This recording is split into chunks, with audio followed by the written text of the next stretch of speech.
Vocês estão vendo minha tela? Sim. Bom, gente, então, na aula passada, a gente só começou a ver isso aqui, ó, que eram as reações que aldeídos e cetonas sofrem.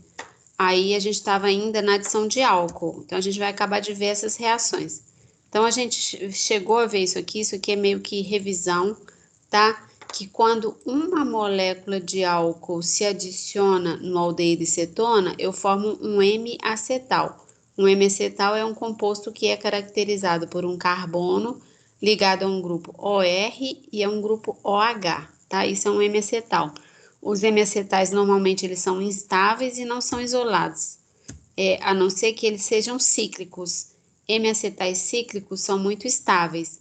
Tanto é que, às vezes, quando você tem um álcool e um aldeído na mesma molécula, muitas vezes no equilíbrio, ele está mais para a forma fechada, tá? Porque o OH aqui dessa molécula não é um álcool. Aldeído e cetona a gente não está vendo o tempo todo que eles podem sofrer um ataque de um nucleófilo porque eles são eletrofílicos. Então, o oxigênio ataca, fecha o ciclo e aí isso aqui se reorganiza, né? Porque isso aqui é uma base forte, isso aqui é um hidrogênio ácido, muito ácido, porque está ligado ao oxigênio positivo. Então, vira um M-acetal cíclico. E aí a gente discutiu que a maioria dos açúcares simples, né? Glicose, manose, frutose, elas existem na natureza na forma de M-acetais. Existe um equilíbrio entre a forma aberta e a forma fechada, né? Então, aqui é a glicose é um M-acetal, esse carbono aqui, não sei se vocês estão vendo esse carbono, ele está ligado a um grupo OH, e do lado de cá ele está ligado a um grupo OR, que é exatamente o que caracteriza um M-acetal. Um carbono ligado a um OH e a um OR. Esse R pode ser qualquer cadeia carbônica, tá? Então, a glicose, antes de fechar, na cadeia aberta, o que ela era? Ela era um OH aqui e uma carbonila de aldeído aqui, que foi atacado. Na aula passada eu mostro esse ataque, eu mostro esse fechamento e etc, tá? Quando duas moléculas de álcool atacam, essas reações acontecem em meio ácido, tá? Porque essas reações anteriores, elas podem acontecer em meio neutro, ácido ou básico. Mas se o meio estiver ácido, pode ser qualquer ácido, eu não consigo parar no estágio de M-acetal. O M-acetal, ele vai continuar reagindo com a segunda molécula de álcool e essa segunda molécula de álcool vai entrar. Então, vocês estão vendo aqui, ó, entrou um álcool, depois entrou um segundo álcool. Então, um acetal, ele é caracterizado por um carbono ligado a dois grupos OR, O carbono alguma coisa, tá? A gente viu que essa reação é reversível. Então, se eu tiver um aldeído ou cetona e um excesso de álcool, essa reação vai estar deslocada para a esquerda, tá? Agora, se eu tiver um acetal e um excesso de água, essa reação vai estar deslocada para a direita. Então, depende, acetais são muito fáceis de serem formados quando você reage com muito álcool. Desculpa, o acetal pode ser formado quando eu reajo ao aldeído com excesso de álcool e acetais podem ser hidrolisados quando eu coloco muita água. A gente vai ver aplicações dessas reações hoje. Aí aqui na aula passada a gente também fez isso, classificou quem que é M-acetal e quem que é acetal. Quem que é um acetal aqui dessas 4 moléculas representadas, gente?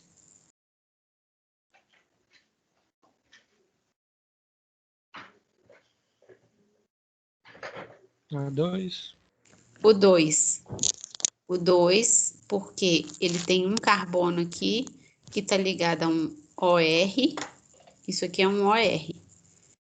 E do lado de cá tem um OR. Tá? E quem que é um M-acetal? 1. 1, tá? Então, o M-acetal aqui é o 1, porque ele tem um carbono aqui ligado a um OR do lado de cá e um OH do lado de cá. Então, a classificação tá tranquila, vocês estão conseguindo enxergar. Então, a gente viu isso aqui também, isso aqui é a estrutura da sacarose, todo mundo come sacarose todo dia. Tem dois grupamentos acetais. Vocês estão conseguindo enxergar quais são os carbonos acetálicos, os carbonos que formam os acetais?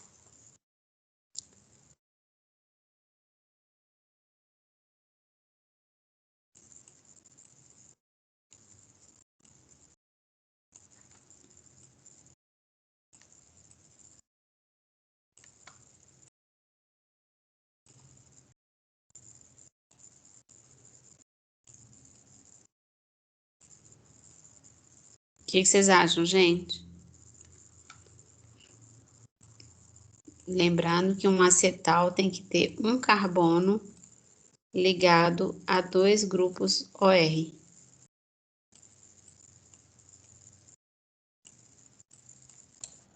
Cinco e 6. Muito bem. O 5, se você olhar aqui, esse carbono ele está ligado a um O alguma coisa, e do lado de cá ele está ligado a um O alguma coisa. O 6 também está ligado a um O alguma coisa, e do lado de cá O alguma coisa. Qualquer outro que você olhar, você vai olhar o 7. Tá, ele está ligado a O alguma coisa, mas do lado de cá isso é carbono, tá? Então não é oxigênio. Bom, como que eles se formam? Apesar da gente não cobrar mecanismo, a gente sempre fala para vocês e podemos perguntar também, dar um mecanismo e perguntar o que está errado, sei lá. É muito mais fácil vocês entenderem como que essa reação acontece. Eu vou pôr toda a reação aqui para vocês verem o final, ó. Então, vejam, era um aldeído, o aldeído reagiu com, isso aqui é um álcool, né, protonado, e no final tem um acetal. Tá? Então, como que aconteceu isso? E o meio é sempre ácido para formar acetal, você tem catálise ácida. Então, quando você joga um álcool em meio ácido, a primeira coisa que acontece é o álcool ser protonado, né? O álcool, quando ele é protonado, todo oxigênio que está positivo, gente, se vocês olharem na tabela de pKa, isso aqui é bem ácido, né? Isso aqui perde próton com muita facilidade para o oxigênio neutralizar essa carga. Então, aqui ele representa o composto carbonílico sendo protonado pelo álcool protonado, tá? Então, já discutimos isso também, que se o meio tiver ácido, todos os mecanismos começam em meio ácido pela protonação da carbonila. E quando eu protono uma carbonila, o que que eu faço? O oxigênio está puxando mais esses elétrons, eu estou tornando esse carbono mais eletrofílico. Então, aqui, essa primeira etapa foi de ativação da carbonila, a carbonila foi protonada, esse carbono se tornou mais suscetível a ser atacado por um nucleófilo, o álcool ataca como nucleófilo. Quando o álcool ataca como nucleófilo, formou esse intermediário aqui, tá? Esse intermediário, bom, aqui está mostrando várias etapas até chegar nesse intermediário aqui.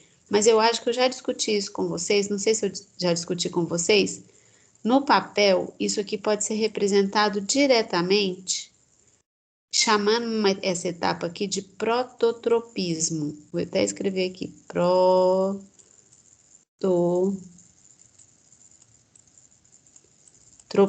O que é esse prototropismo? Quando eu penso numa molécula lá protonada, num mecanismo, em princípio, qualquer sítio básico da molécula, ele pode estar protonado. O que eu quero dizer com isso? Que se essa molécula encontrar com outra molécula dessa, elas podem ficar trocando prótons para qualquer sítio básico da molécula. Aqui é um sítio básico, porque tem um par de elétrons, tá? Então, o que acontece? Você pode representar esse prototropismo mostrando que o próton foi para onde você quis. Então, esse sítio era básico, você pode falar assim, teve um choque entre duas espécies e eles trocaram o próton, tá? Então, isso se chama prototropismo. Aqui nesse mecanismo desse livro, ele ele representou duas etapas para chegar nessa espécie. Ele representou que uma molécula de álcool pegou esse próton, depois ele representou que essa molécula de álcool protonada transferiu esse próton para o oxigênio que eu estou falando para vocês. Mas vocês poderiam simplificar isso, passando isso para cá. Por que ocorre por que eu indico esse prototropismo aqui? Porque se você olhar o produto final, você está vendo que o produto final não tem esse OH? Então, assim, como que eu vou sair com esse OH? Eu não posso sair com um H- e meio ácido. Então, eu tenho que protonar esse OH, tá? Como eu não posso sair, eu sei que ele vai sair, eu protono ele antes dele sair, tá? Então, quando ele fica protonado, é igual na SN1 lá que vocês viam. A água protonada, né, ou o oxigênio carregado positivamente, ele está pronto para sair. Quando ele sair, ele deixaria um cátion aqui. Mais um cátion vizinho de alguém que tem par de elétrons, a ressonância que mais contribui para a estrutura é a ressonância onde todo mundo está com o octeto completo. Por isso que tem essa movimentação de elétrons aqui, ó. Água saindo, com esse par de elétrons vindo ajudar a estabilizar o carbono que ia ficar deficiente, formando isso aqui que se chama oxônio. Esse oxônio, vejam, tem um oxigênio positivo, então esse carbono está super deficiente também. Aí a molécula de álcool vem atacar de novo, tá? Quando ela vem atacar de novo, já vou formar uma coisa que parece um acetal, só que ele está protonado, e aí basta perder o próton para regenerar a coisa que deu origem ao processo, que foi essa aqui. Então, a reação é catalisada por ácido, ok? Quando eu estou fazendo essa reação, gente, eu tenho muito álcool lá. Então, é por isso que aqui, por exemplo, alguém pode pensar assim, ah, mas esse oxigênio está protonado também. Por que que isso não sai? Por que que isso não sai e isso volta a ser carbonila? Poderia acontecer isso, mas volta para cá. E por que que o álcool não sai? Porque eu estou com muito álcool lá no meio. Então, eu não vou favorecer, o sistema não é favorecido para sair álcool, sendo que eu estou com muito álcool lá no meio, tá?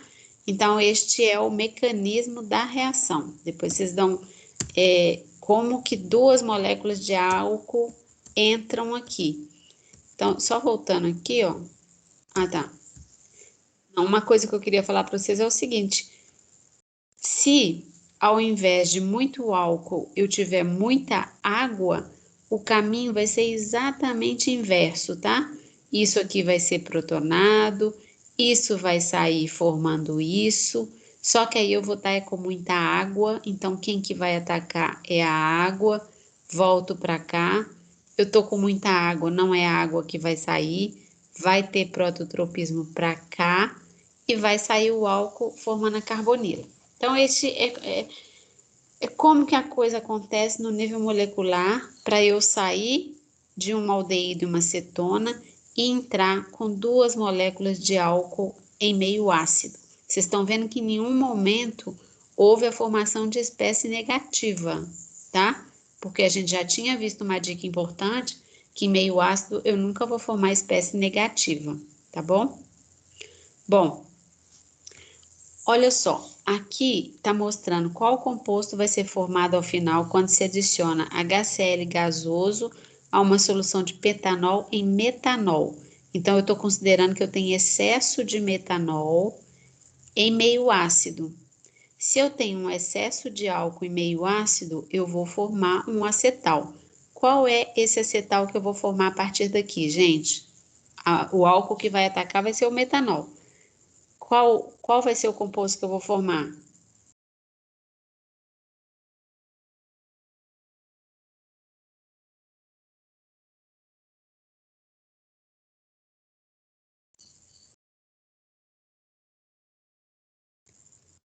Pode chutar. Esqueçam o mecanismo, pensem apenas na reação. O que que a gente falou aqui?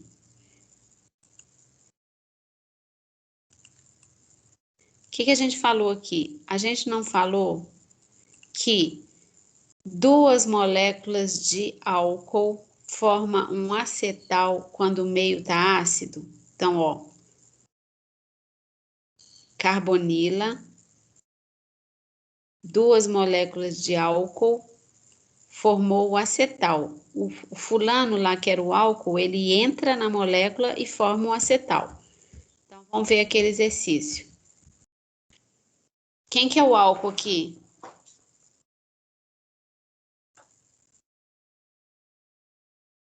Gente, vocês estão Metanol. aí? Sim, metanol. Metanol. Onde que o metanol vai entrar? No carbono da carbonila. Sim, e vai formar um acetal. Sim. Qual dessas respostas tem um acetal resultantes do ataque de 2 metanóis? A letra A? É. Na verdade, a letra A é o único que tem um acetal, né? E é um acetal, ó, OCH3. OCH3. Como que isso foi formado? É isso que eu falei antes. Isso protonou, um metanol atacou. Então, o metanol você já consegue ver a ligação dele. Aí depois tem que estudar aquele mecanismo lá para vocês verem como que entrou o segundo. Aqui tem esse hidrogênio ainda, ó, que é esse. Tá? Então, esse é um acetal formado pelo ataque desse aldeído com 2 moléculas de álcool. Agora, às vezes, as 2 moléculas de álcool, elas estão dentro da mesma molécula, tá? Vocês estão vendo aqui, isso é o etileno glicol. E isso é um aldeído cetona. Então, ao invés de eu ter a formação, por exemplo, né, lá no exemplo anterior, a gente via que entrou um metanol aqui e um metanol aqui, por isso que formou o acetal. Agora, o que acontece? As 2 hidroxilas estão dentro do mesmo álcool, então vai formar uma coisa cíclica. Tem esse carbono aqui não, tem um carbono a mais aqui.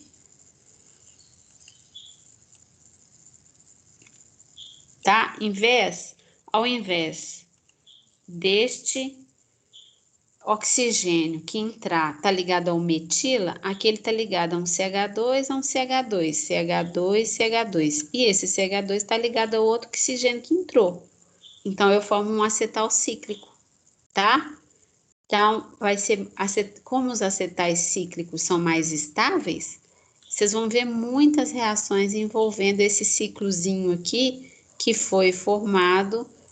Vocês estão vendo que vocês estão vendo que isso aqui é um acetal, gente? Vocês estão reconhecendo isso como um acetal?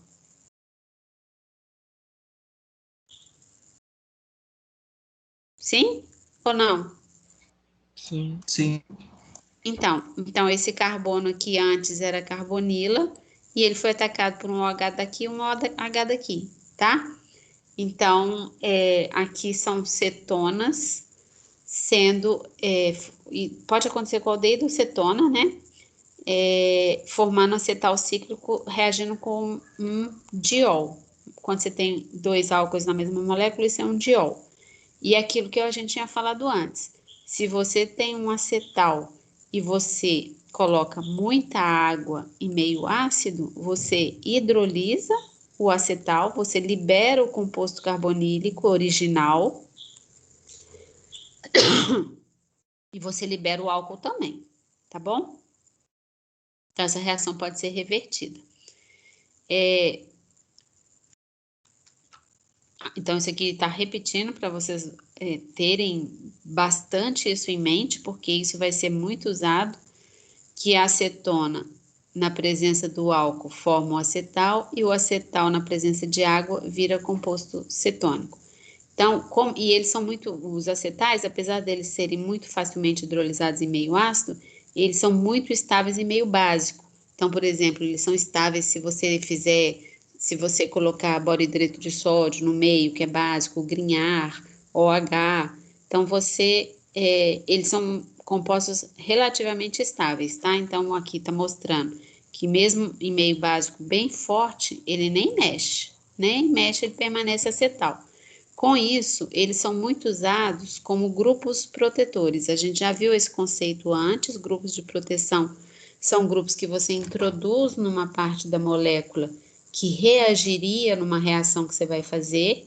Então, você protege, né, faz essa reação, introduz esse grupo, faz a reação que você quer no outro lado da molécula, por exemplo, e depois desprotege esse grupo. A gente já viu esse conceito lá com álcool, né, quando a gente foi preparar reagente de Grignard, e também com a sulfonação do anel aromático.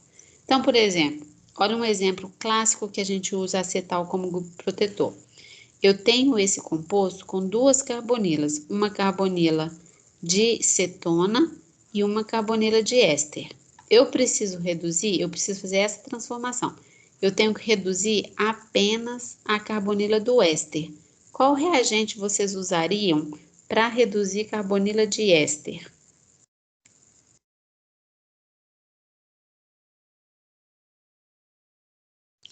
Alguém lembra?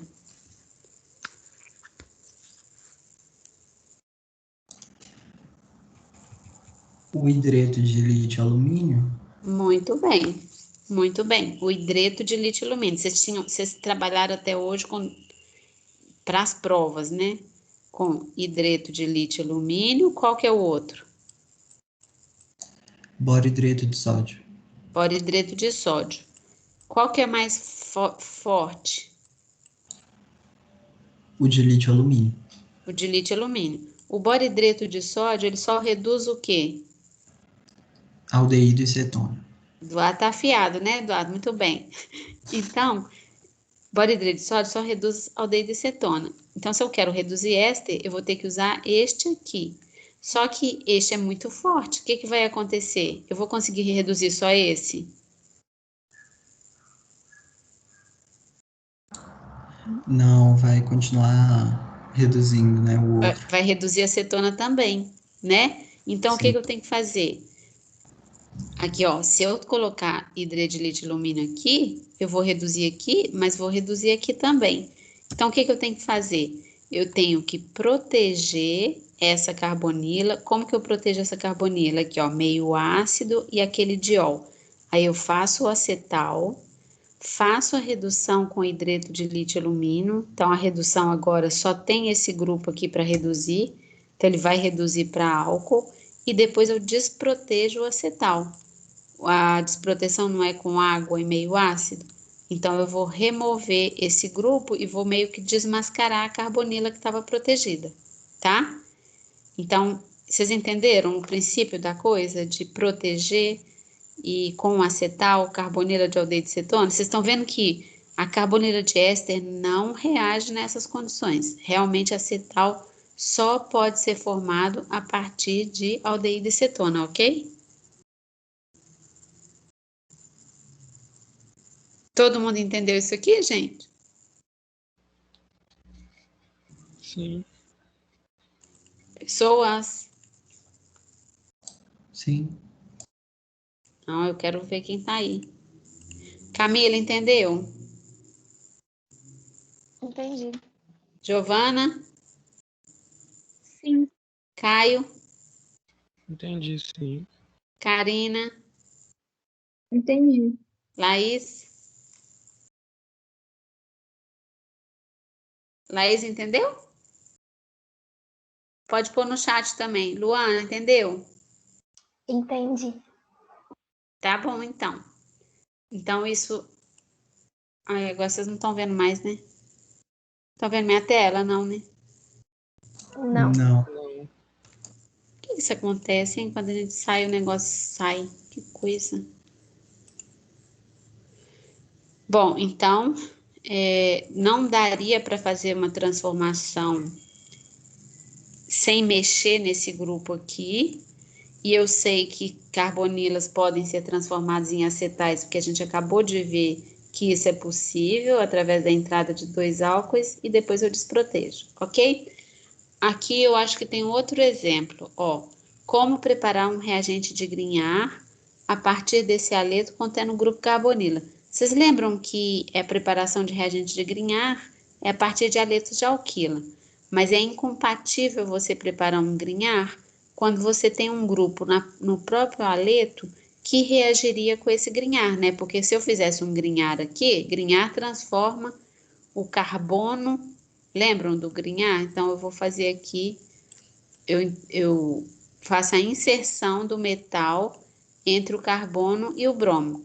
E aí eu transformo o carbono num análogo de carbânium, né? Mas se eu fizesse isso aqui com essa carbonila, o que que ia acontecer? Esse Grignard podia atacar ou a própria carbonila ou a carbonila de uma outra molécula dessa. Então, não tem jeito de eu fazer direto um reagente de Grignard a partir de um haleto contendo um grupo reativo. Então, o que que eu tenho que fazer? Protejo isso aqui, faço o Grignard, faço a reação que eu quero e depois eu desprotejo. tá?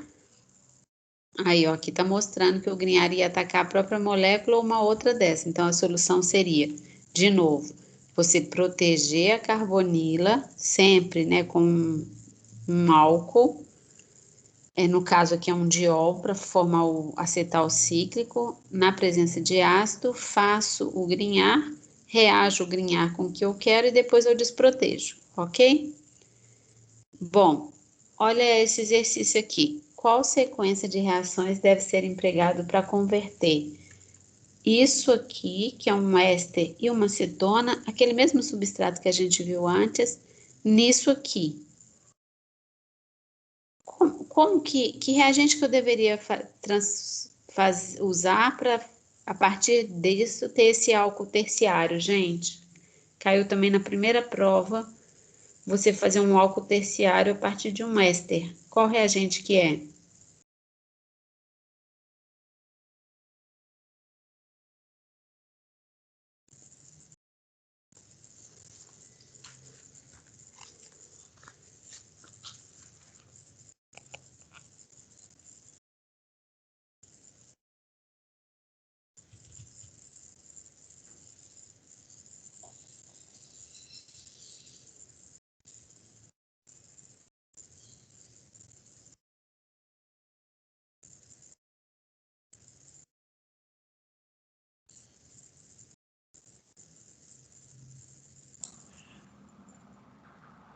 Letra B. B? Ou C? Não vai ter o hidreto de lítio alumínio, né? Não precisa dele. Mas se vocês olhassem a transformação que se quer fazer, né? Isso sendo transformado nisso, vocês precisariam de um reagente de Grignard, tá? Um reagente de Grignard de metila, você conseguiria transformar. Só que o reagente de Grignard, ele atacaria aqui também, tá? Então, se você colocasse direto o Grignard, você atacaria aqui, mas você atacaria aqui. Então, você precisa proteger. Então, essas três espécies, essas três respostas aqui protegem primeiro. Só que se você fizesse hidreto de lítio alumínio depois que você protegesse, você ia reduzir esse éster e não entrar com 2 metilas, tá? Então, você vai fazer a proteção, entrar com os 2 metilas no éster e depois você vai só tratar com H3O+, porque H3O+, não só protona o álcool, mas como também desprotege o acetal. Então, a resposta é a letra C. Você entendeu, Eduardo, por que não precisa de hidreto de lítio alumínio? Entendi. E aqui também não precisa Obrigado. de redução nenhuma, não. Aqui são reduções que não precisam. Porque essa reação, gente, de um éster sendo transformado num álcool primário, desculpa, num álcool terciário, foi primeira prova, tá? É a adição de Grignard que faz isso. Esse fulano aqui vai embora. Esse oxigênio veio desse, e aqui estão os 2 Grignard que entram na molécula. Ok? Bom, usando o raciocínio análogo, né, ao que a gente já viu dos nucleófilos nitrogenados, desculpa, dos nucleófilos oxigenados, nucleófilos nitrogenados também atacam aldeídos e cetonas, tá? Aldeídos e cetonas, quando eles reagem com aminas primárias, então isso aqui é uma amina primária, R, toda vez que você tem NH2, R, isso é uma amina primária, esse R pode ser um monte de coisa. E o meio tiver ácido, principalmente essa reação é muito realizada em meio ácido, pH 4, 5, você vai ter a formação dessa espécie aqui, ó, que se chama, desse grupo funcional que se chama imina. O que caracteriza uma imina é C-dupla-N, tá? Então, isso é imina e você forma água na reação. O que acontece aqui, ó? Não sei se vocês olharem aqui do jeito que está desenhado, vocês vão ver que os dois compostos se uniram e perderam água, tá? Então, os dois hidrogênios que estavam ligados ao nitrogênio são perdidos e o oxigênio da carbonila, eles são perdidos na forma de água. Essa reação é reversível. Se eu tenho uma aldeído de cetona com uma amina primária, eu formo uma imina e libero água. Se eu tiver uma imina em água, muita água, eu reverto isso para composto carbonílico e amina, tá? Então, como todas as outras reações que a gente já viu anteriormente, as reações envolvendo compostos carbonílicos, elas costumam ser equilíbrios reversíveis, cuja posição de equilíbrio depende das condições da reação. Se tem muito reagente ou se tem muito produto. Se você reage aldeídos e cetonas com aminas secundárias, gente, amina é tudo derivada da amônia, tá? Então, se você tem a amônia, isso é amônia. Se um desses grupos hidrogênio foi substituído por um grupo R, isso aqui é uma amina primária. Então, o que é uma amina primária? RNH2. Se foram 2 hidrogênios substituídos, isso é uma amina secundária, tá? E se foram os 3, isso é uma amina terciária. Então, isso aqui é uma amina secundária. Vocês estão vendo que em relação à amônia, 2 hidrogênios foram substituídos pelo grupo R. Então, se a aldeído cetona reagir com aminas secundárias na presença de ácido catalítico, eu já não formo mais imina, não. Eu formo uma coisa que se chama enamina.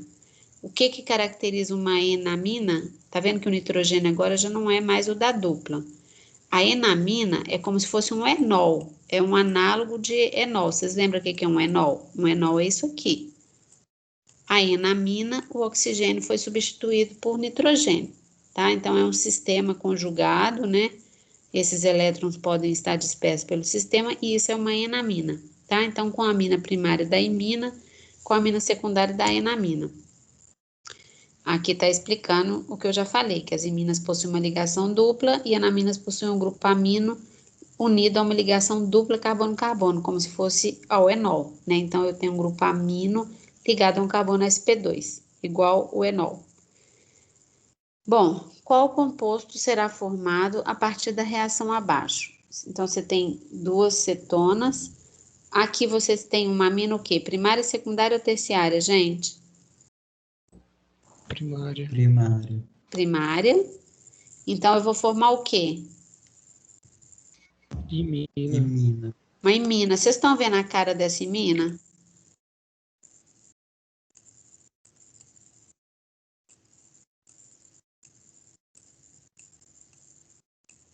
O que vai ter ligado nesse nitrogênio aqui?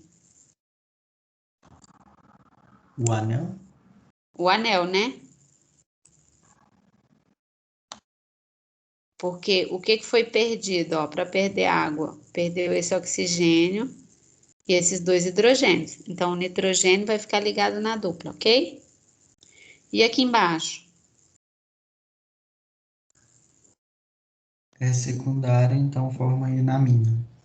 Vai formar uma enamina. Então, o que vai acontecer aqui? Vai formar um nitrogênio, vai atacar aqui.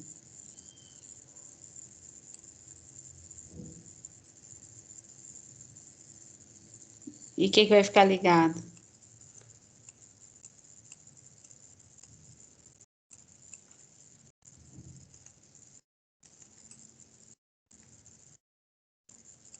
Nossa, eu tenho que ver o mecanismo para... vai estar ligado isso, vai estar ligado o anel,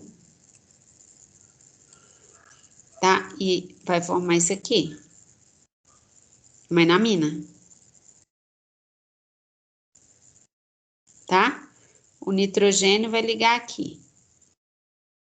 Junto com ele vem o metila e o anel.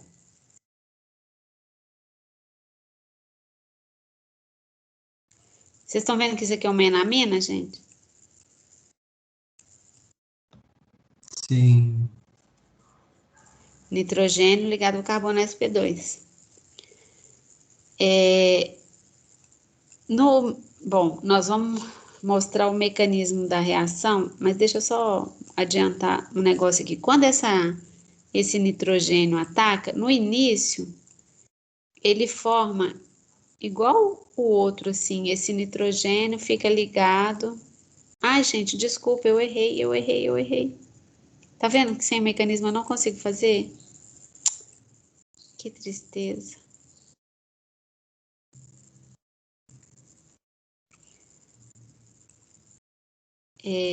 Olha só. No início, esse nitrogênio se liga aqui onde era o carbono e ele está ligado aos dois ciclos. Só que esse nitrogênio fica positivo. E para eu neutralizar esse nitrogênio positivo, eu tenho que tirar um próton vizinho a ele. E aqui tem um próton, aqui não tem. Aí para eu tirar, no meio da reação vai ter água. Aí essa água, aquela enamina que eu mostrei é até enamina, mas ela não é formada nessa reação. O produto que eu vou formar vai ser esse aqui. Então, a enamina que eu vou formar é essa aqui.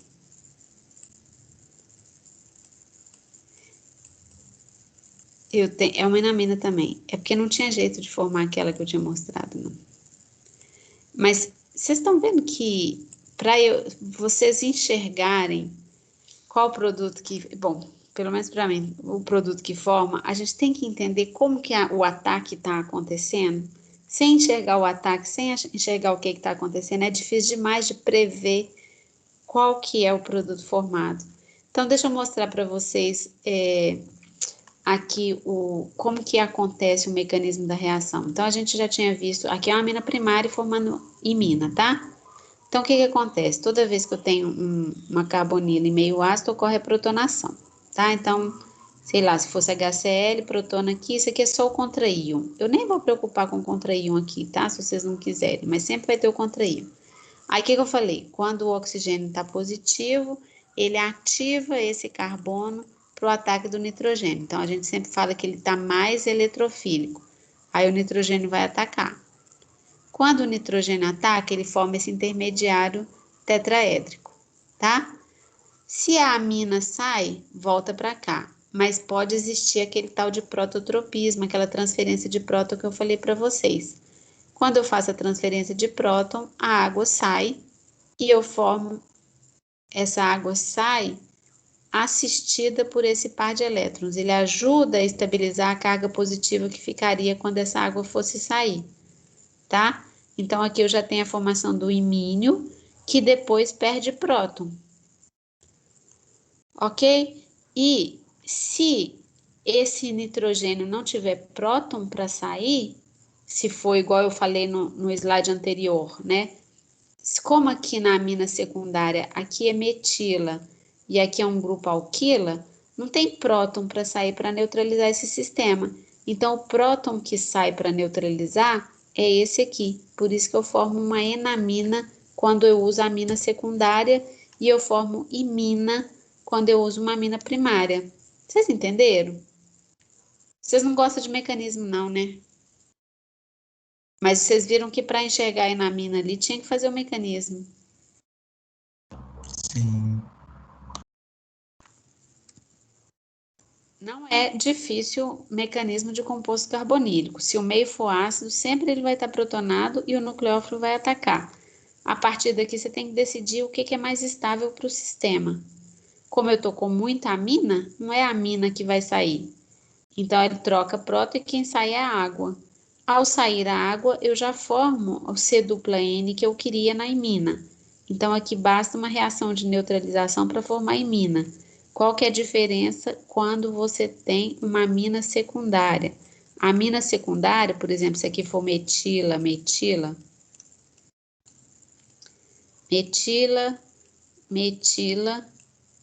o nitrogênio estará positivo porque ele está com 4 ligações. Aí, sei lá, eu tenho um metila para cá e um anel aromático para cá, tá? Faz de conta. Como que esse nitrogênio se tornaria neutro? Eu não posso, uma base não pode vir, um solvente não tem hidrogênio para remover aqui. Qual o hidrogênio único que tem para ser removido aqui, gente? Não são esses? Quando esses hidrogênios forem removidos por um solvente qualquer, ou uma base que tem lá no meio, base não, vou pôr solvente, porque o meio é ácido. Aí ele vai vir neutralizar esse nitrogênio, ok? Então, essa é a diferença. Se for uma amina primária, tem hidrogênio para neutralizar, da imina. Se for uma amina secundária, aqui não vai ter hidrogênio para neutralizar. Ele tem que tirar o hidrogênio beta aqui. E aí ele neutraliza formando a enamina, ok? Olha só, essas reações, normalmente elas são realizadas em pH 4, 5. Por quê? Aqui, ó, olha a velocidade da reação em função do pH, estão vendo? Quando o pH é muito ácido, né, pH próximo de zero, a velocidade da reação é bem baixa. O que acontece em pH 1 aqui, gente, nesses reagentes? O que pode acontecer aqui que impede a reação de acontecer quando o meio está muito ácido?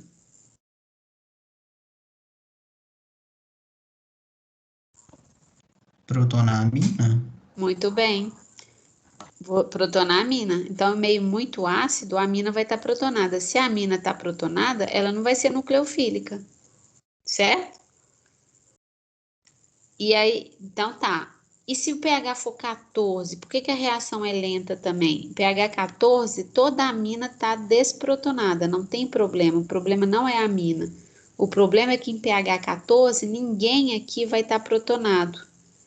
E essa protonação, ela é importante para esse ataque, certo? Então, o pH ideal é por volta de 4. Nesse pH, eu garanto que vai ter lá no meio uma quantidade razoável de carbonila protonada e uma quantidade razoável de amina livre. Então, as duas coisas juntas, andam juntas para promover a maior velocidade da reação, entenderam? Então, o pH tem que ser por volta de 4 para evitar que toda a amina esteja protonada e para garantir que eu tenha composto carbonílico suficiente protonado, tá?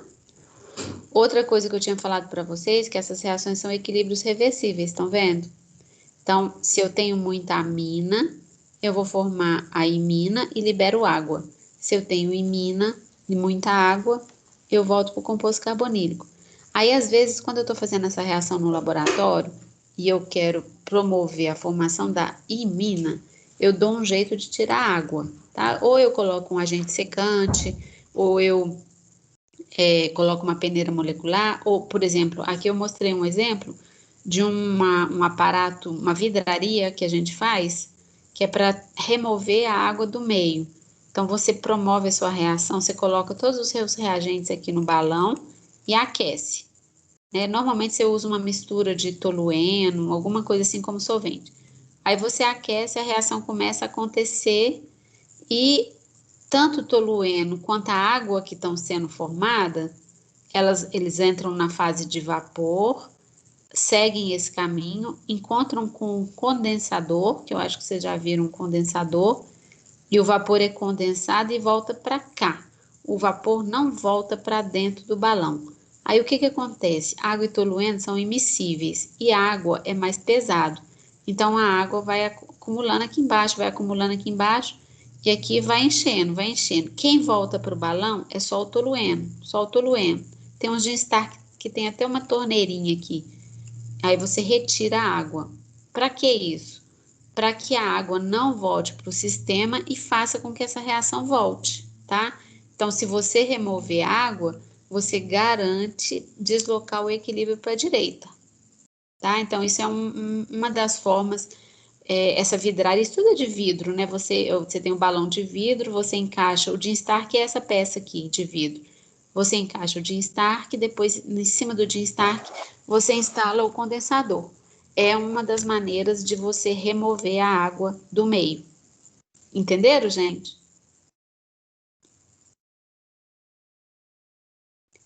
Então, se eu deixar a água lá, essa reação pode voltar.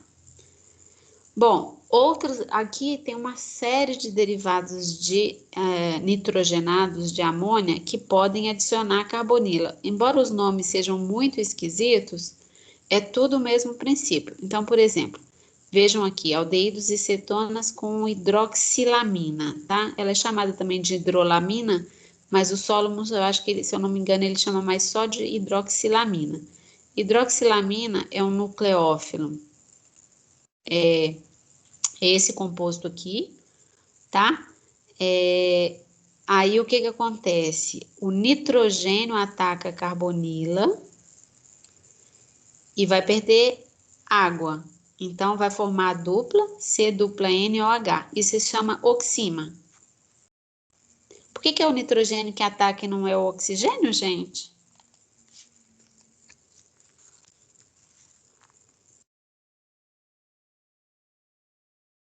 Quem que é mais nucleofílico? O nitrogênio ou o oxigênio?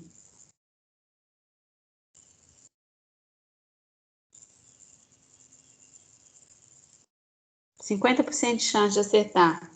O nitrogênio. Por quê? Não sei. Como ele vai atacar, eu supus que era ele. Ele vai atacar. Então, o nucleófilo é alguém que tem elétrons, né? E tem facilidade de doar esses elétrons. Então, aparentemente, o nitrogênio tem mais facilidade de doar os elétrons que o oxigênio. Por que agora? Ah, porque o oxigênio é mais eletronegativo, então ele quer ficar com Isso. elétrons. Então, como os dois, eles têm o mesmo, eles estão no mesmo período, não é uma questão de tamanho, é uma questão de eletronegatividade, tá? Então, o nitrogênio é mais nucleofílico e é ele que vai atacar. É claro que eu não vou pedir para vocês fazerem um mecanismo, mas seria a mesma coisa. Em vez da amina, né, se você tivesse o NH2OH, o que vai acontecer? O NH2 ataca, aí aqui vai ficar NH2OH, depois troca, depois esse negócio vem para cá e vai formar a dupla entre esse nitrogênio e esse carbono, tá? Então, isso forma um oxima. Vejam aqui, quando você reage com esse tipo de composto aqui, ó, NH2 e NH2, se chama hidrazina.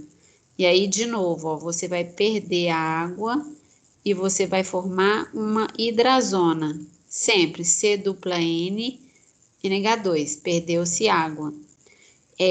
Essa aqui é a hidrazina mais comunzinha, né? Não substituída. Você pode ter hidrazinas onde um dos hidrogênios, estão vendo que aqui tinha dois? Um dos hidrogênios foi substituído por um grupo R, no caso, um grupo alquila ou arila. Então, esse aqui é uma fenilhidrazina. Isso aqui é uma fenilhidrazona. De novo, perdeu-se água, tá? Aqui, ó, é uma reação que vocês fazem na prática. Quando vocês têm prática, vocês pingam uma gotinha disso aqui. Isso aqui é um derivado da hidrazina. Se fosse NH2 e NH2, seria hidrazina comum. Como ela está substituída aqui por esse grupo que se chama 2,4-dinitfenil, esse reagente se chama 2,4-dinitfenilhidrazina. E aí você, ao perder essa água, você forma a 2,4-dinitfenilhidrazona. Isso é um teste que vocês fazem na prática para a identificação de grupo funcional. Se você pega um composto desconhecido qualquer lá e você está suspeitando que ele tenha carbonila de aldeído de cetona, você pinga umas gotinhas disso e essa hidrazona é um precipitado amarelo. Aí, se der um precipitado amarelo, você vai falar assim, opa, minha amostra tem carbonila de aldeído acetona, tá? Então, e aqui, ó, semicarbazidas. Semicarbazidas são esse composto aqui. Claro que vocês não precisam saber esses nomes todos, mas saber qual parte da molécula reage, ó, é um composto nitrogenado reagindo com aldeído e cetona. Compostos nitrogenados atacam carbonila de aldeído e cetona.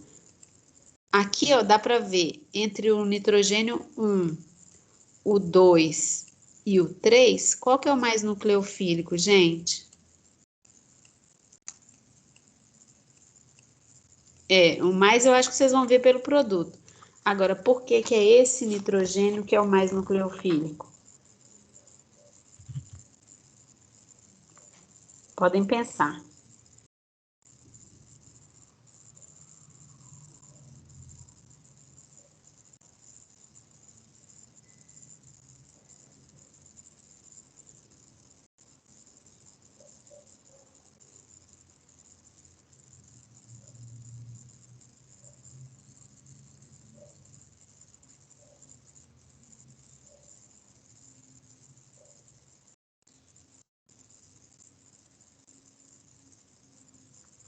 Pensaram? Qual é o nitrogênio que atacou? 1. Um. Por que que não foi o 2 e o 3? O 2 tem um hidrogênio só. Não, mas quem tem que atacar é o par de elétrons. Sim, mas a presença dos hidrogênios não influencia, não? Do hidrogênio? É. Não. Tem uma coisa aqui mais importante. Efeito indutivo? Deixa eu desenhar assim para vocês ver se caiu na prova. Sempre cai, né?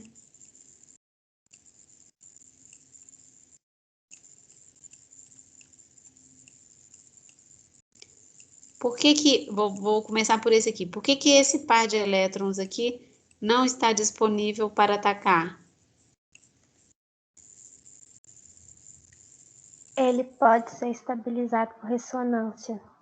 Exatamente. Ele está envolvido na ressonância aqui, né? Não é que ele ele está, a gente não fala assim que ele é estabilizado. Na verdade, ele ajuda a estabilizar a molécula estando em ressonância. Então, como ele está envolvido na ressonância que estabiliza a molécula como um todo, ele é pouco disponível.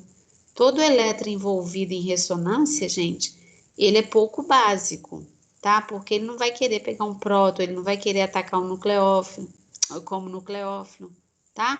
Então, sempre que vocês forem analisar basicidade e nucleofilia, vocês vão olhar a disponibilidade do par de elétrons. Aquele par de elétrons está lá livre, leve, solto na vida, pronto para pegar um próton que passar perto dele, pronto para atacar um carbono positivo que passar perto dele. Então, esse par de elétrons é básico e esse par de elétrons é bom nucleófilo. Agora, pares de elétrons que estão envolvidos em ressonância, eles não são bons, nem são bases boas, nem nucleófilos bons, porque eles estão ajudando o sistema com a ressonância que eles estão envolvidos, eles estão ajudando a estabilizar a molécula. Então, eles não vão querer sair dali, entenderam? Então, tanto do lado de cá quanto do lado de cá, esses pares de elétrons participam da ressonância com a carbonila. Tem o efeito indutivo ainda da carbonila puxando esses elétrons para ele também, mas o de ressonância é mais importante, tá bom? Então, quem vai atacar é esse aqui. Muito bem, quem enxergou a ressonância aí, muito bem. Tem que enxergar sempre a ressonância de par de elétrons vizinhos à carbonila, porque isso vai fazer super diferença. Sendo que esse aqui dá ponto, ó, esse par de elétrons aqui não está envolvido em ressonância nenhuma. Então, ele é o mais básico, tá bom? Entenderam, gente? Sim. E quanto ao produto, vai ser sempre perder os dois hidrogênios. Se vocês fizerem um mecanismo, vocês vão ver que é a mesma coisa. Bom, agora, aqui, ó. Qual dos compostos vistos a seguir é formado quando 2,2,3 trimetil ciclohexanona reage com hidroxilamina? Então, a hidroxilamina é a mais facilzinha de todas pelo nome, né? Hidroxilamina é isso aqui. Qual é o produto que vai ser formado, gente? O 2, o 3, ou 4 ou 5?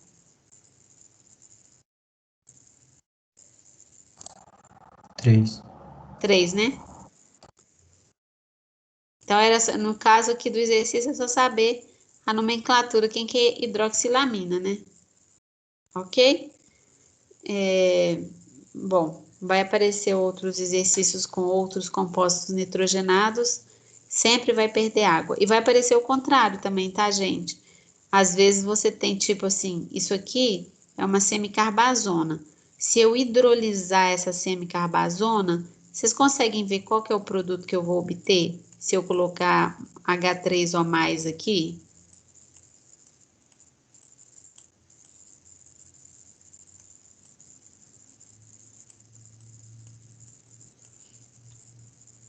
O que eu vou obter? Eu vou hidrolisar aqui, tá, gente? Aí eu vou obter o quê? Acetona aqui e do lado de cá amina, entenderam? Sempre que vocês tiverem esses compostos nitrogenados, a hidrólise vai ocorrer aqui e vai reverter, vai ser exatamente o reverso do que a gente está vendo. Vai liberar um composto carbonílico e do outro lado vai liberar um composto aminado ou nitrogenado, que deu origem à reação de formação desses compostos, ok? Bom, além dos nucleófilos oxigenados e dos nitrogenados, a gente vai ver também nucleófilos de carbono atacando aldeídos e cetonas. Então, entre os nucleófilos de carbono que a gente vê, o primeiro que a gente vai ver vai ser nitrila, ou cianeto de hidrogênio. Cianeto, né? O nucleófilo vai ser o cianeto. A gente vai ver nucleófilo cianeto. Ele se adiciona, que pode vir do cianeto de hidrogênio, né? Se você pegar o HCN, que é super perigoso, e usar uma base, você desprotona e forma o íon cianeto, que é o nucleófilo de carbono, que vai ser interessante para nós nessas reações, tá? Então, quando você reage isso aqui, normalmente essa reação aqui, se não tiver uma base, ela, aqui embaixo está me mostrando, ela é muito lenta para ser observada, porque HCN é um ácido muito fraco, então ele não protona bem essa carbonila para o cianeto atacar, não, ou seja, ele não dissocia com facilidade.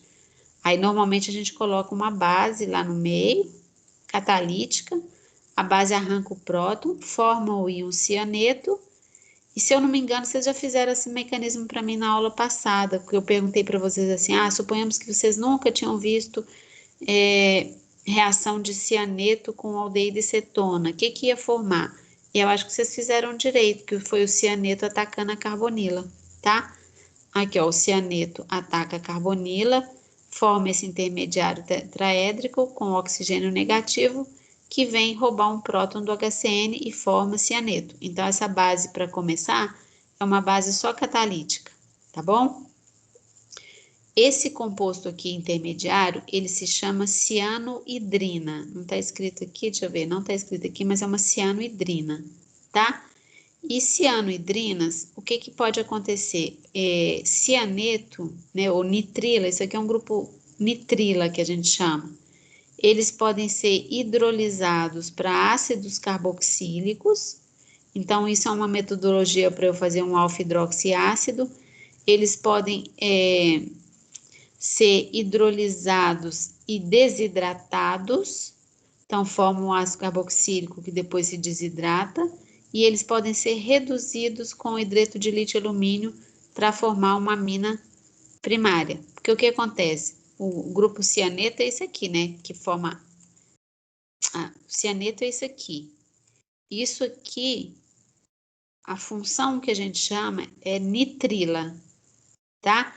Nitrila, se eu entrar com um tantão de hidrogênio aqui, um tantão de hidrogênio aqui, até saturar isso, eu vou obter uma amina primária, tá? Então, essas nitrilas são muito importantes de você saber introduzir numa molécula, porque a partir da nitrila você pode fazer um monte de transformação química. Você pode convertê-las em ácidos, você pode converter em amina. Por isso que essa reação de adição de cianeto de hidrogênio ela é importante. Lembrando que ela só vai ser rápida quando eu usar uma base para promover a catálise dessa reação, liberando o íon cianeto, que é um ótimo nucleófilo. Tá bom? Bom, qual é o produto principal da seguinte sequência de reações? Qual que vai ser? Bom, vamos ver se vocês conseguem enxergar.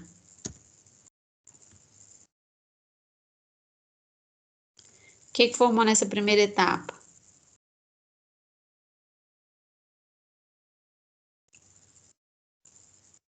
O que eu ponho nesse carbono, gente? A nitrila? Nitrila, o que mais?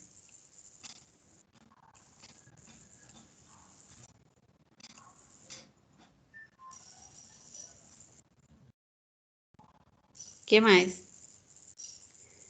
O carbono fica só com 3 ligações? O OH também? O OH. Ah, sim. Depois, isso aqui é condição para fazer hidrólise de nitrila. Aqui, ó, vou mostrar de novo. Nitrila é hidrolisada, vira ácido carboxílico. O carbono da nitrila vira ácido carboxílico.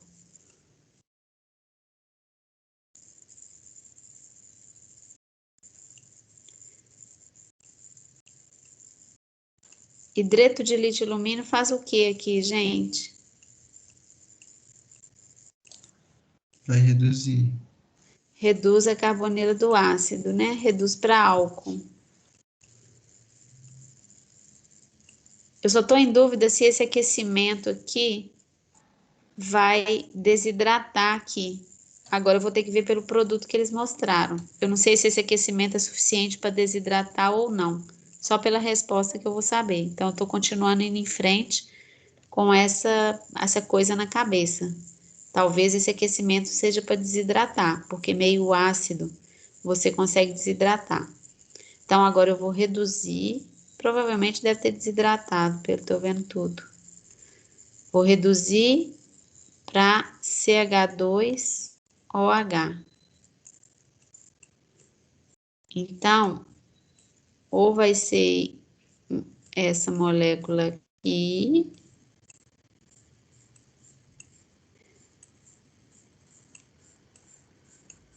ou essa molécula com uma dupla, mas eu acho que não tem essa molécula com uma dupla. Então, ele não desidratou nesse aquecimento. A resposta é essa aqui. Professor, eu não tinha que ter usado base na primeira etapa, não?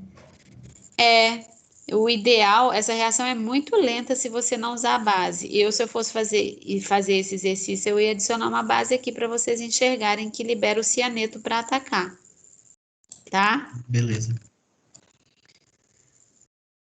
E aí aqui reduziu, e esse H3O+, é porque na etapa de redução você vai ficar com O-, né? Esse H3O+, é só para você protonar depois. Então a resposta é o 4, ok? Bom, além do cianeto, né, atacando aldeídos e cetonas, cianeto então, ó, são vários nucleófilos negativos que atacam carbonila de aldeído e cetona. Cianeto é esse que a gente acabou de ver. O grinhar é um outro que vocês já viram, então a gente não vai falar muito deles, porque vocês já viram o grinhar atacando. Grinhar tem caráter de carbânio. Agora, esse aqui vocês não viram, e é uma reação. Então, grinhar vocês já viram, cianeto vocês já viram. Deixa eu ver se vocês vão ver. Peraí, deixa eu só adiantar um negócio aqui. Não, vocês não vão. Ai, não mostra. É porque vocês sabem que a gente peneirou o máximo possível. E esses slides estão deixando realmente o mínimo do mínimo. Mas suponhamos, por exemplo, que você tivesse... Ah, mas isso eu acho que a gente já viu lá no capítulo 11. Se você tivesse um alquineto também, a gente viu isso. Um alquineto é um carbono negativo que ataca a aldeído de cetona, lembram disso? A gente viu o organolítio, todo carbono negativo ataca a aldeído de cetona, sempre formando um intermediário tetraédrico que pode ser protonado. Todos esses aqui. Agora vocês vão ver um carbono negativo que vocês não conheciam, que se chama ilídio de fósforo ou fosforano.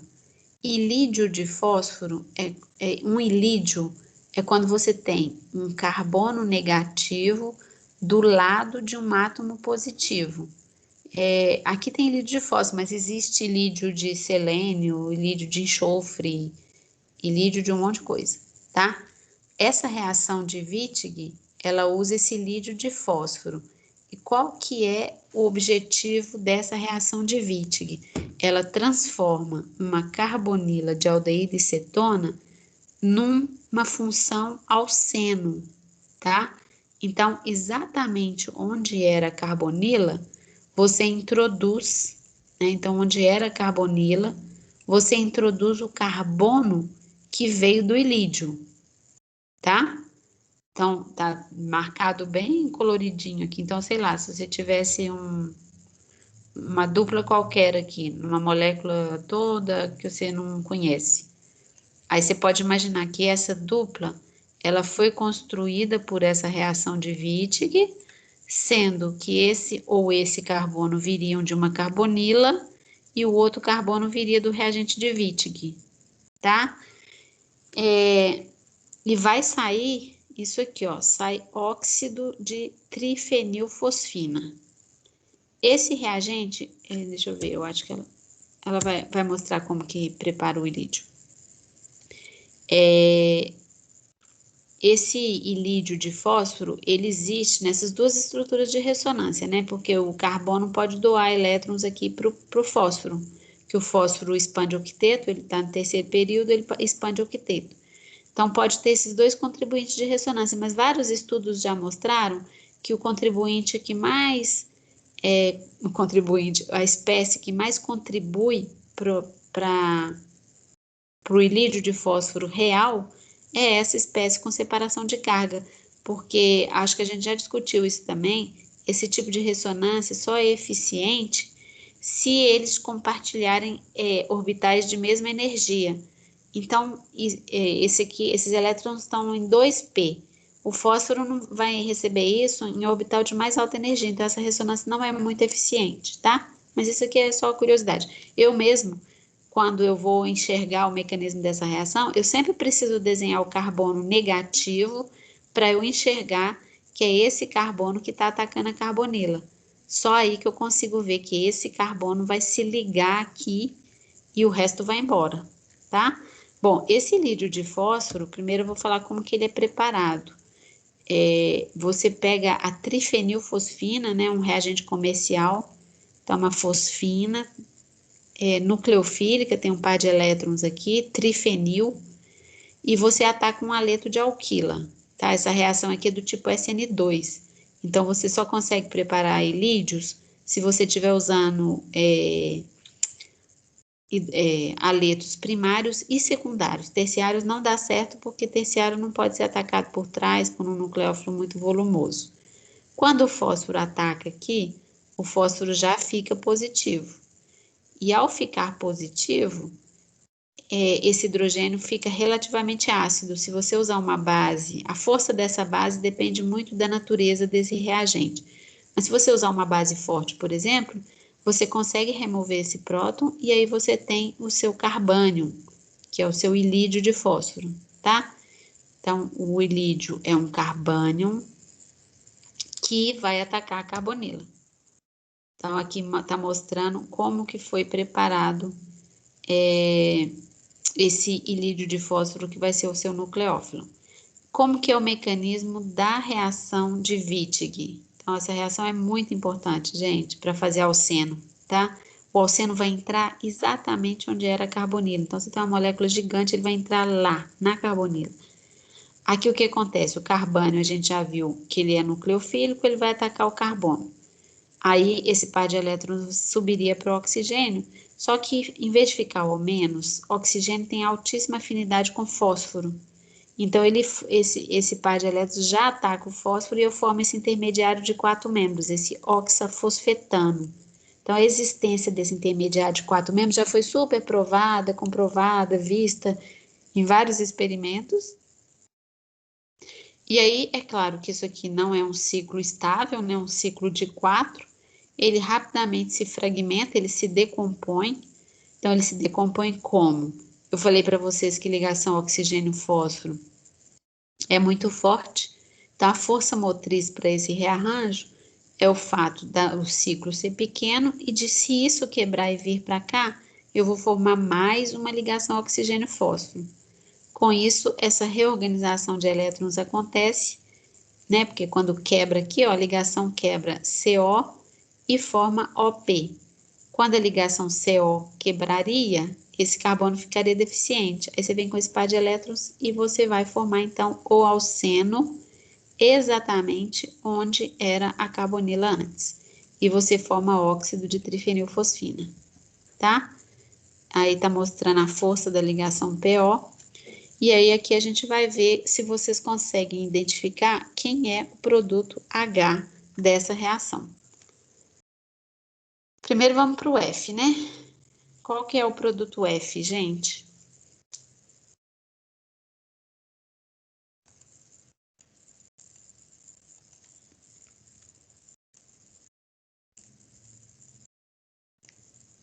C6H5 é trifenilfosfina, vou até desenhar.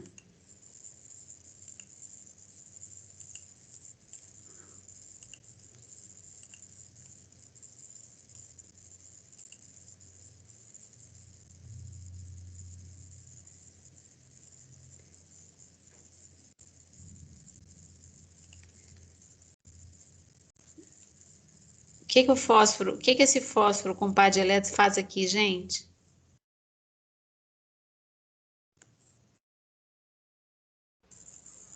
Onde ele ataca? O bromo vai sair, aí vai entrar essa cadeia carbônica aí. Então ele vai atacar o carbono que tem o bromo, né? Isso. Então ele vai formar isso aqui, ó.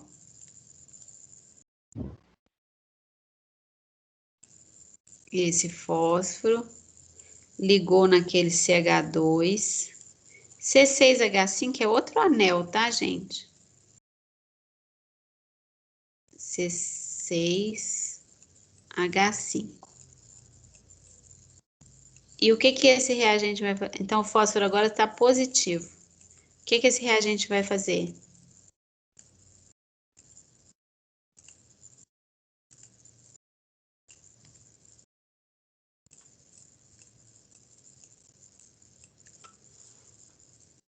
Uma base.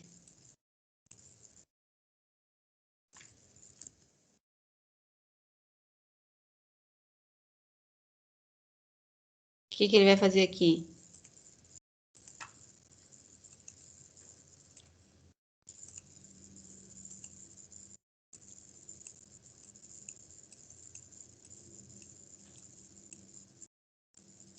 O que que essa base vai fazer, gente? Tira um hidrogênio do carbono. Tira esse hidrogênio para lá, né? Se eu tivesse que fazer um mecanismo, eu ia pegar esse hidrogênio, esse par de elétrons vem para o carbono. Então, eu já vou formar aqui o meu ilídio, que é um carbono negativo do lado do fósforo positivo. Agora, eu tenho esse composto carbonílico aqui. O que era carbonila vai entrar o reagente de Wittig aqui. Então, qual dos compostos que vai ser formado?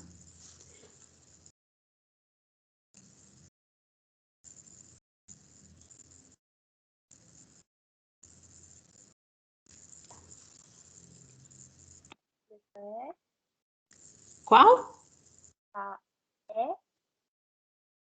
É? Ah, é? Porque, ó, vai ser assim, ó, C6H5, C dupla, aqui vai ter um CH3, que era lá do composto carbonílico original, e aqui eu vou ter ligado este carbono. O que que esse carbono tem? Um H e um C6H5. Então, vamos ver qual molécula que é essa aqui, que ela vai estar desenhada de forma diferente. Vamos ver se é a C6H5.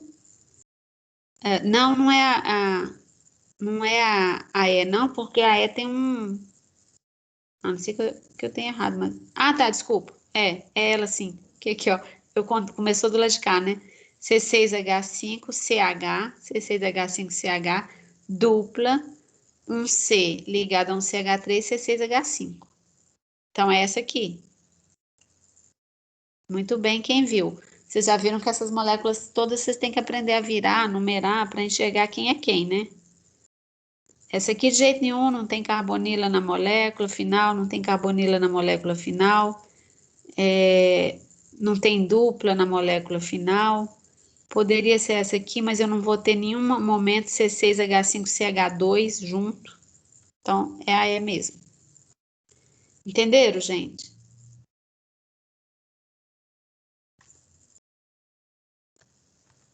E agora?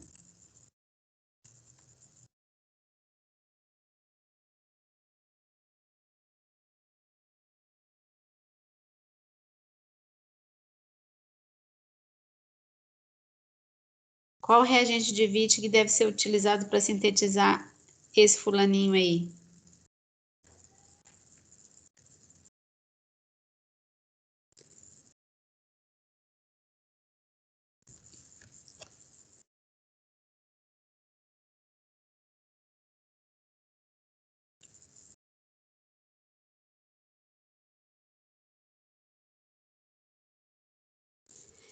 Vamos enxergar. Vamos fazer. Bom, essa ligação aqui que eu tenho que construir, não é? Então, eu poderia ter vindo, vamos ver. Ou eu venho daqui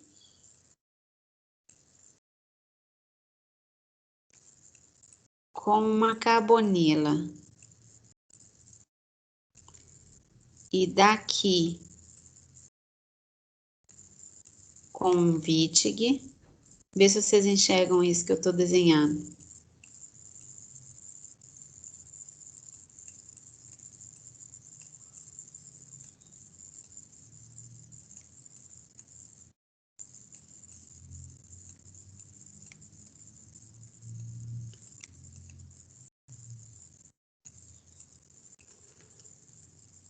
Vocês enxergam que ao quebrar aqui, eu propus a síntese, ou a parte de cá vindo de uma carbonila e a parte de cá vindo de um reagente de Wittig.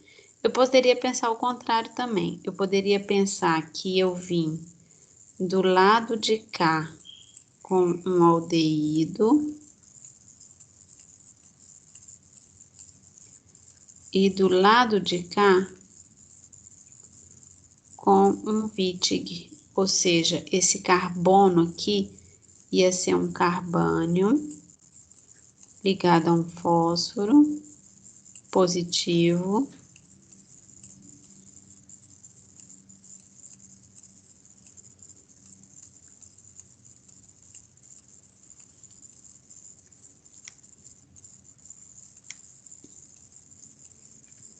Entenderam o raciocínio? Só que ela ainda dá só que ela dá os ilídeos tudo no formato de dupla. Então, eu vou passar tudo para formato de dupla para a gente visualizar.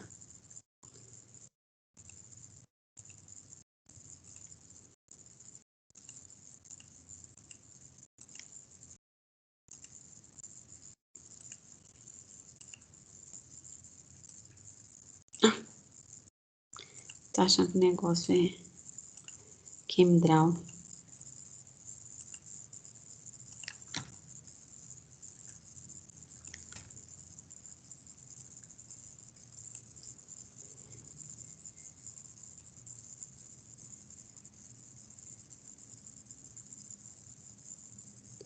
Qual desses que a gente achou aí, gente?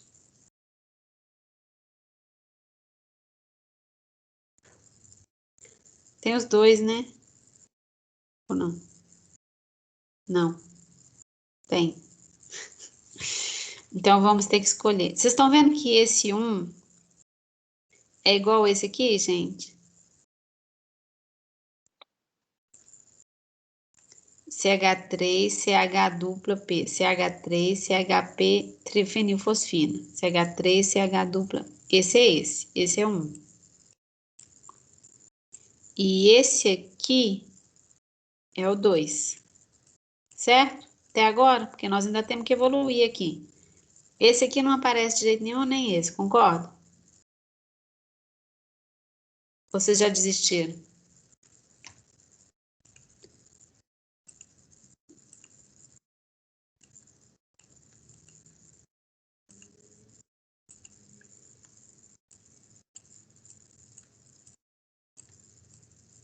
E agora? Bom, podia ser, nós já vimos que podia ser esse ou esse, e as duas estão lá. Então, agora nós vamos ter que decidir qual que é o melhor.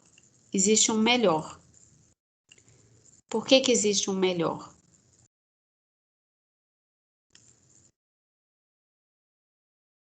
Esse reagente de Wittig aqui, como que ele seria preparado? Ele seria preparado, ele poderia ser preparado a partir do ataque da trifenilfosfina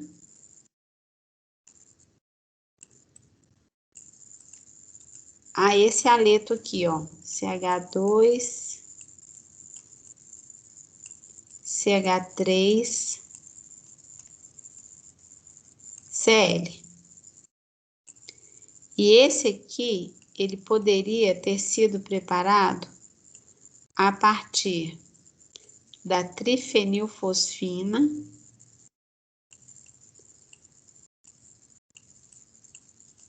se eu não fiz nada de errado, é isso aqui.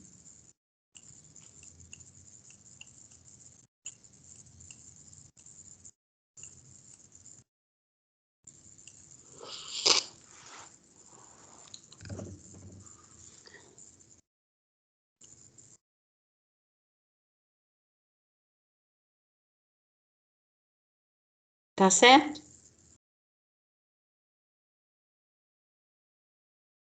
Qual reação parece para vocês? E vai ser por reação do tipo SN2. Essa aqui atacando aqui. E esse aqui atacando aqui. Qual reação parece mais fácil? A reação A ou a B?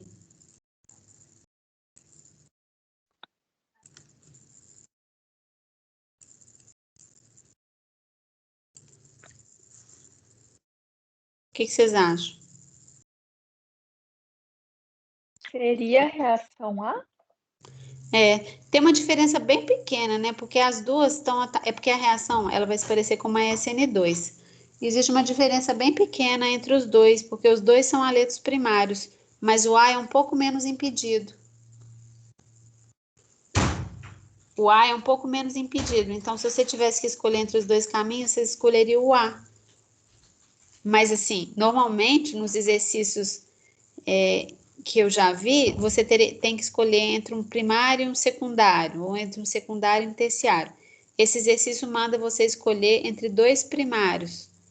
Mas, como a reação é SN2, ele é muito sensível ao impedimento estérico. Esse aqui, ó, tem um pouquinho mais de impedimento estérico, né, por causa desse grupo, do que esse aqui, que tem um metila. Então, se tivesse escolher entre os dois, eu escolheria o A. Tá? Mas, assim, desde o início, vocês entenderam essa coisa que eu fiz a quebra da ligação para enxergar quem que poderia, se a carbonila seria melhor vir daqui ou vir daqui? Vai ter vários exercícios assim, tá, gente? Vocês têm lá um composto X, e aí vocês têm que escolher qual é o material de partida que vocês escolheriam para fazer essa dupla ligação. Se a carbonila vem daqui ou se a carbonila vem daqui. Normalmente o Wittig vem da preparação usando o aleto menos impedido. Tá ok? Bom, espero que eu não tenha feito nada errado aqui. Depois, quando vocês estiverem assistindo a aula, vocês confiram. Mas eu acho que eu fiquei surpresa dele comparar um primário com um primário. Mas tudo bem. Deve ser só a questão desse impedimento mesmo. E aqui, gente, qual que é o reagente W na síntese mostrada a seguir? Vamos ver. Qual é a estrutura do reagente de Wittig aqui?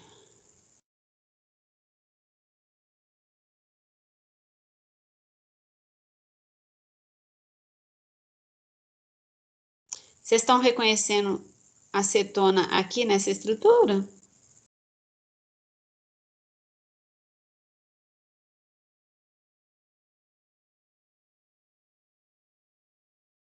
Seria essa parte aqui mais da direita? Isso. Esses carbonos todos aqui, ó, eles já estão aqui. Então, a carbonila foi atacada. Significa que o reagente de Wittig veio do lado de cá, né? Não é, gente? Então, esse reagente de Wittig seria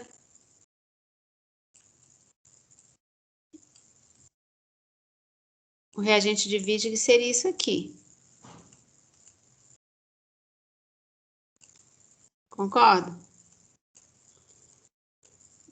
Como que esse reagente de Wittig foi formado? A partir da trifenilfosfina e um aleto. Que aleto que é ele? O A, o B, o C, o D ou E? O D, né? O D. Muito bem. Eu não sei, eu acho que vocês não estão acompanhando, já pararam de acompanhar, mas quem está acompanhando consegue ver facilmente que é o bromociclopentano, porque esse aqui foi formado pelo ataque da trifenilfosfina nesse composto aqui. A trifenilfosfina, quando ataca isso aqui, e depois é desprotonada, vira isso. Isso aqui, quando ataca isso, vira isso. Então, você tem que pensar de trás para frente, tá?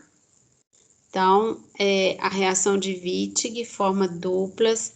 A dupla é formada exatamente onde, nos carbonos da dupla, um antes era carbonila e o outro carbono era o carbanium do Wittig, tá? Então, o raciocínio sempre assim, você vê uma dupla formada por reação de Wittig. Um carbono veio da carbonila, o outro carbono veio do reagente de fósforo, do reagente negativo de fósforo. Esse carbono negativo do reagente de fósforo, originalmente ele veio de um aleto que foi atacado pelo fósforo da fosfina, tá? Então, depois vocês podem fazer uns exercícios para vocês treinarem aí, porque muita gente já está batendo o olho e vendo e muita gente não está. Mas é uma reação muito importante essa adição a aldeídos e cetonas de reagente de Wittig. Muito usado em síntese de feromônio. Tem muitos produtos naturais que são sintetizados em laboratório usando a reação de Wittig, tá? Bom, e para acabar esse capítulo, né, de aldeídos e cetonas, uma coisa que talvez vocês precisem usar, né, nos exercícios e saber que os aldeídos e cetonas, eles são facilmente oxidados aqui todo o meio é básico, eles são oxidados a carboxilatos, né, e que depois podem ser protonados e eu vou ter a formação de ácido carboxílico. Então, a gente já tinha visto isso antes, que aldeído é muito difícil parar no estágio de aldeído. Normalmente, aldeído se oxida até ácido carboxílico, tá? Então, se tratar com permanganato, um aldeído vai virar um ácido carboxílico.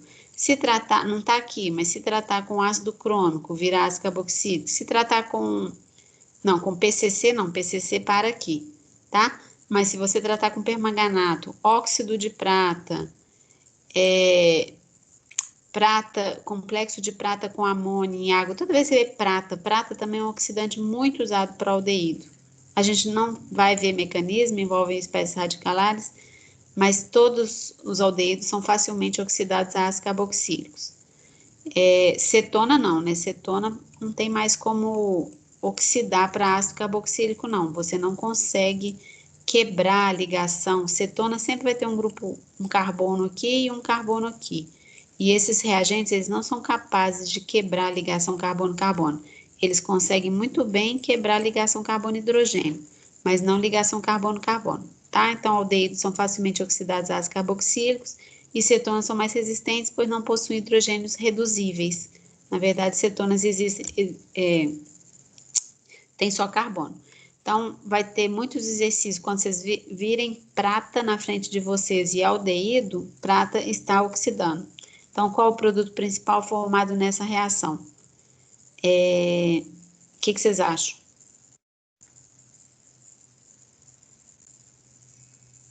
A prata, na verdade, a prata é um reagente, bom, perto de permanganato e ácido crômico, é um reagente, um oxidante relativamente fraco, ela realmente só oxida aldeído, tá?